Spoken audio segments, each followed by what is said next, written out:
Vamos a saludar a esta hora de la mañana con el doctor Felipe Vega de la Cuadra, ex viceministro de Defensa y ex ministro de Gobierno, y vamos a hablar con él de la coyuntura política.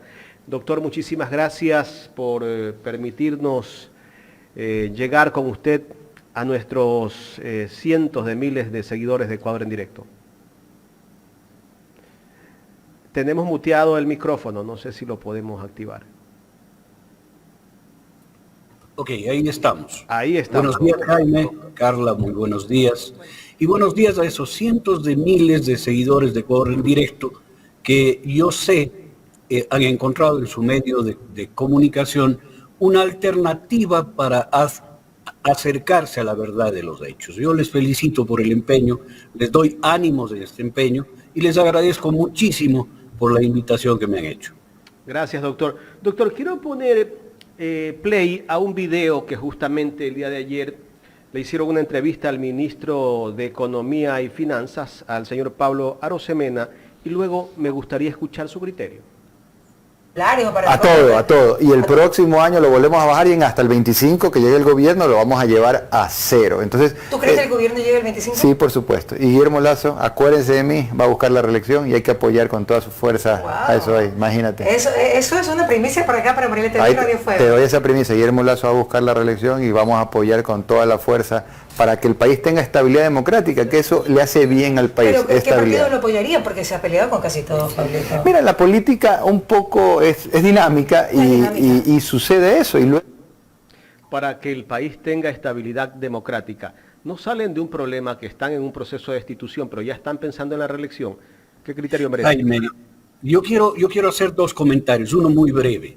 Cuando Pablo Picasso, esto es fuera de la política, Pablo Picasso le invitó a Georges Braque, un gran pintor europeo, a desayunar en su casa para mostrarle Las señoritas de Aviñón, su cuadro famoso que inauguró el cubismo. Georges Braque le dijo: Pablo, me has invitado a desayunar con asfalto, me has dado una taza de asfalto por algo tan indigerible. Usted, Jaime y Carla, con todo cariño y respeto, me han invitado a desayunar asfalto, porque oírle a esta hora de la mañana al ministro de Economía, que es un mentiroso compulsivo, yo soy psicólogo de profesión, y puedo diagnosticarle una mitomanía compulsiva al señor. Entonces solo a él se le puede ocurrir, en una revista del corazón, afirmar que el señor Lasso va a ser reelecto en este país. No cabe más comentarios sobre eso, Jaime. Están más perdidos que gaviota en Bolivia. Y todo esto no se configura más que en el pataleo de un abogado. El pataleo de un abogado que menosprecia la inteligencia del país. Este es un señor que dice que se están invirtiendo más que todos los gobiernos anteriores juntos en programas sociales. Este es el señor que confunde la inversión, los dineros de inversión con gasto corriente, y es ministro de Economía. Es decir, a él no se le debe dar el más mínimo segundo de atención, ni el más mínimo gramo de credibilidad, Jaime. Gracias por ese criterio, doctor. Pasando ya al tema de lo que está viviendo el país, donde se discute un juicio político al presidente de la República. El día sábado se aprobaron con 104 votos el informe que recomienda el juicio político al presidente Guillermo Lasso, pero resulta que del día sábado al día lunes muchos asambleístas han cambiado de criterio. Algunos de los que han votado a favor de ese informe resulta que ahora dicen que tienen otra postura. ¿Por qué estos asambleístas cambian tan rápido en menos de 48 horas?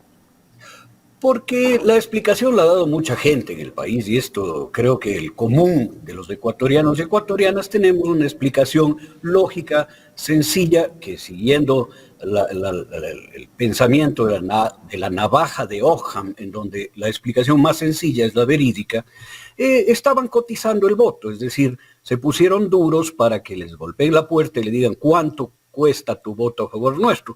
Y creo que es la explicación más sencilla y puede ser la más certera.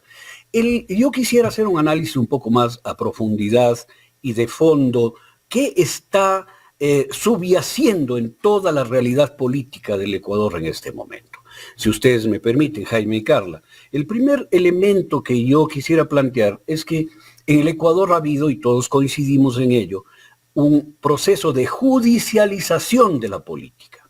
La política se resuelve en los tribunales de justicia del Ecuador. Pero este no es el único fenómeno que estamos viviendo en términos políticos en el Ecuador, sino otro colateral, otro conectado a esa judicialización, que yo he estado buscándole un término, pero no lo encuentro. He encontrado uno muy, muy complicado hasta de pronunciar. La jurisprudencialización de la discusión política. Es decir, no solo llevamos la política a los tribunales para que se resuelva ahí los temas del poder y del ejercicio del poder, sino que la discusión política, la discusión de la política, ahora la llevan los abogados. Se ha jurisprudencializado. Doctor, perdón que lo interrumpa y para ser un poco andragógicos con nuestros seguidores, ¿no? Muy bien. Esto en base a su experiencia, a sus conocimientos, esto habla de que se ha vuelto común involucrar la justicia con la política cuando la parte judicial tiene un camino y la política otra. Son dos procesos diferentes a los cuales tenemos que apuntar y analizar. Y no solamente porque en estos momentos se quiera destituir al presidente y llevar a un juicio político, sino que cuando de repente no estoy de acuerdo con algo, pongo una acción de protección también y con eso un poco me amparo. Esa es, perdón la expresión y si está mal, por favor me corrige, la prostitución que se ha dado en el ámbito político con la parte judicial. Claro, pero yo ahí diría más bien, para ser un poco más veniales y no tan drásticos como usted, diría la tergiversación que se ha dado en irrespetar la separación de los poderes. No es solamente el Ejecutivo que se inmiscuye en el Legislativo y en el Judicial, sino ahora el Judicial el que se inmiscuye en el Legislativo con una fuerza enorme. Pero ¿por qué sucede esto que con mucha razón y con mucha experticia, usted como profesora y maestra universitaria, pues ha redondeado la idea, Carla? ¿Por qué se produce esto? Yo intentaría una hipótesis, intentaría una explicación de fondo para esto. Mire, la política en el Ecuador, y no solo en el Ecuador, sino creo que en el planeta entero, se ha desideologizado, se ha sacado la ideología de la política. Ya no hay, todo el mundo dice, no hay derecha, no hay izquierda, no hay nada, solo hay gente a favor y en contra del Ecuador, a favor y en contra de la democracia. Eso no es cierto. Al sacar la ideología le quitamos el sustento, la base, el fundamento de la acción política. Y al no tener fundamento la acción política en un país, en una democracia, tiene que colgarse de alguna estructura y se cuelgan del árbitro. Generan un árbitro para que el árbitro les diga está bien o está mal lo que ustedes dicen. Y la política se vuelve de caucho. Es decir, lo que yo antes afirmaba que era cierto, ahora digo que no. El señor Moreno, que no quisiera nombrarle, porque los traidores son innombrables, pero ahora dice que no debe venir a dar cuentas por sus delitos, cuando antes decía que debía venir otros a dar cuenta por supuestos delitos. El actual ministro de Gobierno dice que la movilización social está mal, cuando antes decía que sí debía haber movilización social.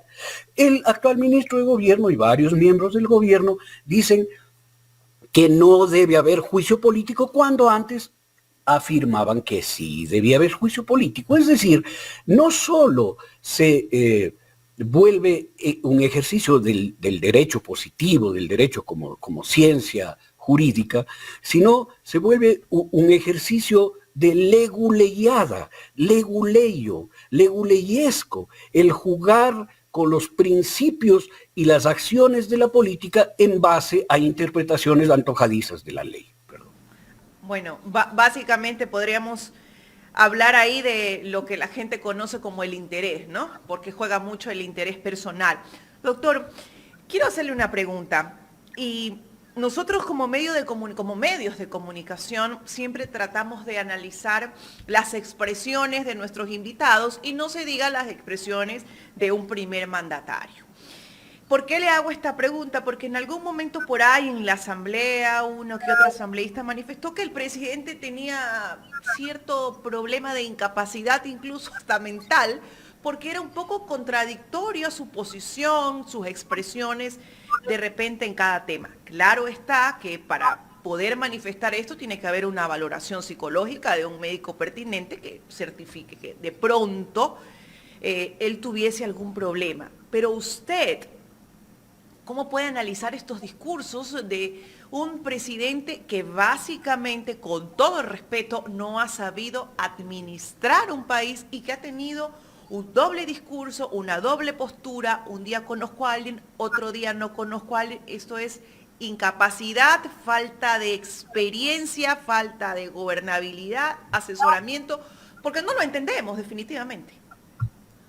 Mire, Carla, nuestro pueblo, y especialmente en la costa ecuatoriana, hermosa costa, tiene una palabra para definir a quien, sin tener experticia en lo que hace, sin saber lo que hace, y quien se ha metido en camisa de 11 varas y está tratando de hacer cosas que ni entiende, ni sabe, ni puede hacerlas, le llaman labioso. Y tienen un discurso labioso, es decir, un discurso absolutamente desestructurado, un discurso que se acerca más a una decisión mental que se llama esquizofrenia, en términos científicos. Pero ese discurso esquizofrénico que está lejos de la realidad, que es absolutamente irreal, es el que nuestro pueblo le llama labioso, farfullas, le dicen. En la sierra le dicen más farfullas. Y yo creo que este señor vive esa circunstancia. Este señor y su gobierno, porque se rodea de personajes parecidos a él, porque entró a administrar un país pensando que podía ser una figura decorativa, como era una figura decorativa en su banco de Guayaquil, que su cuñado iba a seguir mandando y haciendo las cosas y logrando éxitos económicos, y que se iba a enriquecer más todavía, que creo es lo que está sucediendo. Él y un grupo de gente que está denunciada en un informe de más de 140 páginas que ha hecho la Policía Antinarcóticos. Es decir, quien no sabe, quien no puede, quien no tiene la menor idea y le ponen al mando de los controles de un avión Boeing, el hombre saldrá a hablar estupideces y no sabrá para qué sirve ninguno de los botones. El señor Lasso es...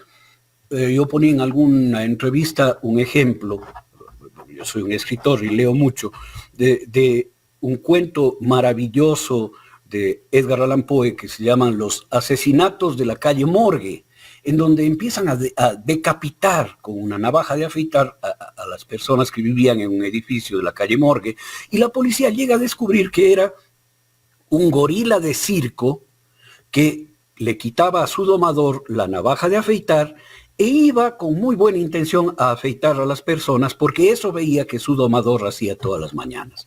Y en lugar de afeitarles, les degollaba. Ese es el cuento. Eso es lo que nos pasa en el Ecuador. Elegimos a una persona absolutamente descalificada primero, a una persona que tiene intereses ocultos, claramente ocultos, de enriquecimiento y de beneficio personal y de beneficio de su grupo íntimo y su familia. Esto es lo que hicimos. Pusimos un gorila con una navaja de afeitar. Y esto no se soluciona en términos jurídicos, en términos jurisprudenciales, en términos legales.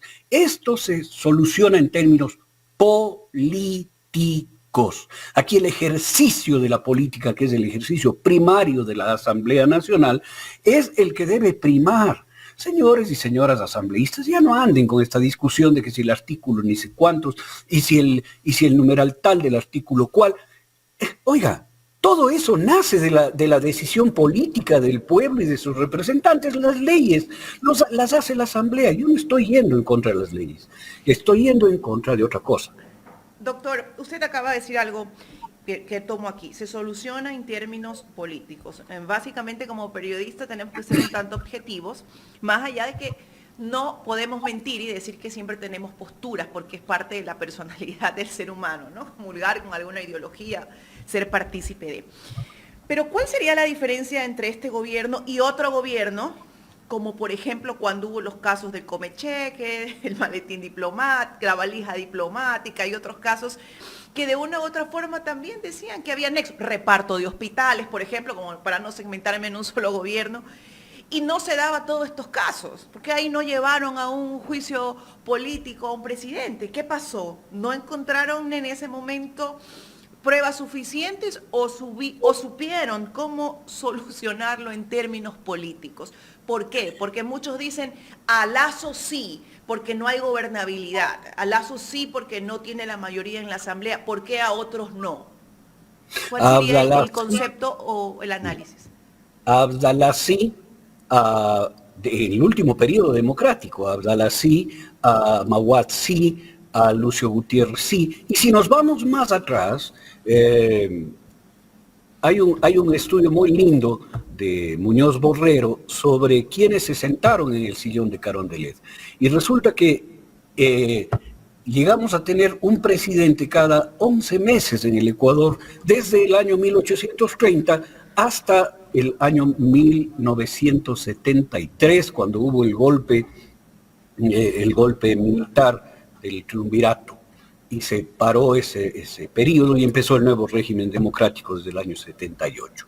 Pero 11 meses duraba un presidente en el Ecuador. Era la acción política la que les destituía. Señor Lasso, usted no es el hoyo del queque, como dicen en Chile. Pues. Usted no es el ombligo del mundo. Usted no es la cereza del pastel.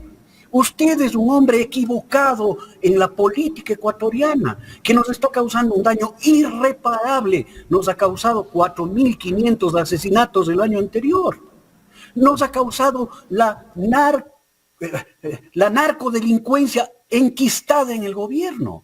Nos ha puesto en manos de la delincuencia y del narcotráfico. Usted no es el centro del mundo. Usted no es el único en esto.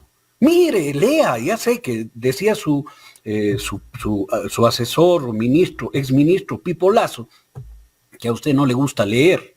Él decía, no yo. Lea un poco, pues, la historia del Ecuador. Lea las destituciones de los presidentes en el Ecuador. ¿Cuántos han sido destituidos por incapaces, ineptos y sinvergüenzas? ¿Y cuántos han tenido salidas jurídicas? ¿Y cuántos han tenido salidas políticas? Es que esto hay que mirar, ecuatorianos y ecuatorianas, Carla, Jaime, hay que mirar. No estamos inaugurando el país desde que Rafael Correa se sentó en el poder. Lo que sí, ha sido el mejor gobierno en los últimos 100 años, ¿no? Doctor, cualquier cosa que pasa en el Ecuador, en estos dos últimos gobiernos, en el gobierno de Moreno y en el gobierno de Lasso, si hay problemas en las cárceles, la culpa es de Correa. Si se inunda cualquier ciudad del país, la culpa es de Correa. Hemos visto ahora que en Manabí están pasando una situación bastante terrible en Chone, pero todos culpan a Correa. ¿Hasta cuándo les puede durar ese discurso? 60 años. Yo le quiero contar, Jaime, lo que viví yo en la escuela hace 60 años. En la escuela llegó un altar con hostias regadas, era fabricado, ¿no? Hostias regadas y manchas de sangre hechas con pintura, y tenía un letrero que decía, el sacrilegio de Eloy Alfaro. Y nos hicieron rezar en la capilla de la escuela jesuita, nos hicieron rezar una semana frente a ese altar para que Dios perdone los crímenes y los sacrilegios a los liberales de la Revolución de Alfaro. 60 años después. Esto va a seguir pasando en el Ecuador, porque detrás de esa bambalina terrible de la acusación, de la demonización, se puede hacer chichirimico, perdóneme la expresión, de los bienes del Estado, de la administración pública y de las instituciones, como están queriendo hacer con el IES, como hacen con el Banco del Pacífico, como han hecho con todos, y con Sopladora y con todos los bienes del Estado, también con la refinería del Pacífico. Esto es lo terrible que vivimos. ¿Por qué vivimos esto? Por la desideologización, porque aquí ya no hay derecha, ya no hay izquierda, ya no hay revolución, ya no hay nada. Solo hay los que están a favor mío y los que están en contra mío. Y si un burro, un asno está a mi favor, a ese asno le sentamos en la presidencia. Volviendo al tema del caso El Gran Padrino, doctor, se han hecho allanamientos a varias personas, varias viviendas de personas que están involucradas en este caso, pero resulta que es paradójico que al principal sospechoso del caso El Gran Padrino, al cuñado del presidente de la República, ni siquiera lo ha visitado la Fiscalía. Pero, Jaime, el día que tengamos un fiscal o una fiscal decente en este país, las cosas irán por el camino de la decencia. Esta fiscal es de las personas que no encuentro la palabra exacta para calificarla. Pero miren todo lo que ha hecho con Olavini, con el doctor Freddy Carrión, con la gente de la Revolución Ciudadana, empezando por Rafael Correa y terminando en gente como el ex secretario de Seguridad Pablo, se me va el apellido. Romero. Persecuciones sin misericordias, orientadas, definidas, apuntadas hacia un lado, y se ha hecho de ojos vistas 5 años de la investigación de INA Papers, teniendo la ruta del dinero, teniendo información absolutamente clara, noticia crímenes clarísima. Es decir, se vuelve ella otra vez no solo fiscal, sino árbitro de la decencia, una persona absolutamente indecente. Y yo no tengo miedo en decirlo públicamente, porque la indecencia está demostrada en sus actos cotidianos, en su forma de hablar, en ser fiscal con una calificación de 10 sobre 20, señora. Entonces no podemos esperar, Jaime, nada bueno desde allí. Como no podemos esperar nada bueno de una justicia que entró por la ventana, no podemos esperar nada bueno de un gobierno de ineptos que dicen que han sacado de la pobreza a 1.200.000 personas en el Ecuador. ¿Han sacado a dónde? A la pobreza extrema, a la mendicidad. ¿A dónde les han sacado? No, las mentiras, la incoherencia, la indecencia es la que prima en nuestro país, en ese sector de gobierno. Este gobierno se tira flores, ¿no? Este gobierno dice que se han logrado conseguir más de casi 500.000 de empleos. Pero nosotros cuando caminamos acá en Guayaquil, en el sector periférico Monte Sinaí, vemos otra realidad. El tema de inseguridad que vive el país, no solo Guayaquil, es terrible. Usted fue viceministro de Defensa y me gustaría que me responda una pregunta en el tema seguridad. Mientras el presidente está buscando seguir en el poder, está tratando de conseguir acuerdos en la asamblea, pero resulta que la gente sigue muriendo en las calles producto de la delincuencia, producto del crimen organizado, el tema de las vacunas. Acá hay sectores en Guayaquil donde los negocios están cerrando. ¿Por qué? Porque no hay Estado que controle. Allí manda el Estado del crimen organizado, allí mandan las bandas. Aparte de que usted paga los impuestos, ahora estas bandas le piden a usted un valor semanal o diario, e incluso hasta en las escuelas. Les están pidiendo $1, $2 diarios a los padres por cuidar a sus hijos. Imagínense a dónde hemos llegado. Yo recuerdo a este presidente que cuando estuvo en campaña decía que la gente que iba a votar por Andrés Arauz, pues iba a buscar que Ecuador se convierta en Venezuela, pero resulta que Venezuela está mejor que Ecuador ya mismo. Ahora Ecuador está casi que como Sinaloa, doctor. Peor. Mire, me tocó vivir como viceministro de Defensa el momento posterior a la desmovilización de las FARC en la frontera norte del Ecuador. Pues bien, se retiran las FARC y una franja de 100 kilómetros a lo largo de nuestra frontera, 100 kilómetros de ancho en el territorio colombiano, queda sin presencia del Estado colombiano, es decir, sin policías, sin fuerzas armadas, sin administraciones públicas, sin sistemas de justicia, sin sistemas de prevención de delito. y quedan libradas cuando ya no está la guerrilla que de alguna manera controlaba esa actividad, queda librado a las bandas que no se desmovilizaron, las bandas narcotraficantes, de las cuales fue parte, por ejemplo, el famoso Guacho, que todos nos acordamos lo que sucedió con él. Pues bien, esos 100 kilómetros, al quedar sin presencia del Estado, se convierten en territorio fértil para que surja con una fuerza inusitada delincuencia, sicariato, narcotráfico. Se multiplica la producción de cocaína por 4. Bien, eso, exactamente eso, nos pasa en todo el territorio ecuatoriano. Desde que el señor Lenín Moreno le pone en primera fila la descorreización supuesta, para llamarle así venialmente a su traición miserable, ¿no? Empieza a desmantelar el Estado, a sacar el Estado de la vida cotidiana y de la presencia que debe tener en todo nuestro territorio. Y el territorio queda librado al ejercicio del poder del más fuerte. Entonces las cárceles pasan a ser controladas por las mafias. Los choneros, etcétera, estas mafias delincuenciales, se toman las ciudades. La policía solo sirve, como dice el ridículo del ministro de gobierno Zapata, capitán Zapata, que debería estar pintando corazoncitos azules y no otra cosa, 60.000 hombres para defender la democracia. Señor, defiéndanos de la delincuencia, ubíquese, tenga un poco de sensatez, dése cuenta de lo que está hablando. No existe Estado en el Ecuador, está desmantelado y lo que persiste, los gobiernos locales y todo lo demás, están desmovilizados, atados de pies y manos, debatiéndose en ver cómo pagan los salarios.